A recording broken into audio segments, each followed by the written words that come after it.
हा अजून एक क्वेश्चन आलाय आपल्याकडे. हा क्वेश्चन म्हणतो 3 अलाराम क्लॉक्स आहे. ते रिंग करता अलाराम रेग्युलरली. पहिली क्लॉक 20 मिनिटानंतर बीप करते, दुसरी 25 आणि तिसरी 30 minute respectively. At first they beep together at 12 नून. 12 वाजता तिन्ही क्लॉक बीप झाले. आपल्याला विचारलं आहे आता कोणता टाईम असेल त्या टाईमला ते वापस बीप करतील पहिल्या टाईमसारखं. तर मग आपल्याला हे फाइंड करायचं आहे. फाइंड करायसाठी आपल्याला पहिले याचा LCM काढावा लागेल, कारण की इथं पॉसिबल नाही आहे की 5-6 मिनटं नंतर ते लगेच बीप करतील. तर आपल्याला याचा LCM काढावा लागेल.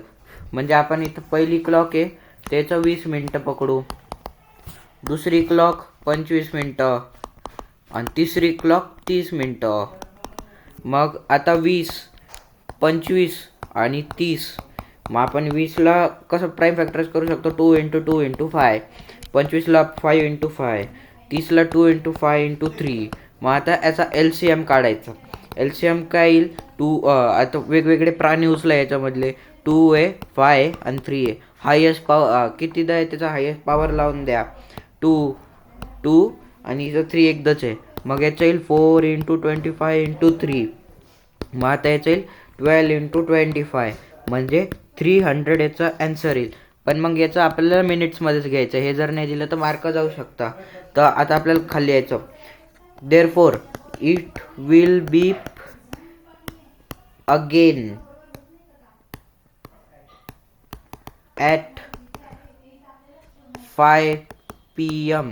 5 PM का लिहिलं मी, कारण की एका आवरमध्ये असता 60 मिनिट्स आणि 5 आवर्समध्ये असता 300 मिनिट्स. म्हणून मी इथं डायरेक्ट 5 PM ला ते बीप करेल. आता याच्यावर असं MCQ पण येऊ शकतो की ते किती वाजता बीप करेल. म्हणून मग मी आता इथं डायरेक्ट 5 PM लिहिलं. किंवा तुम्ही ऑरमध्ये 300 मिनिट्स पण लिहू शकतात.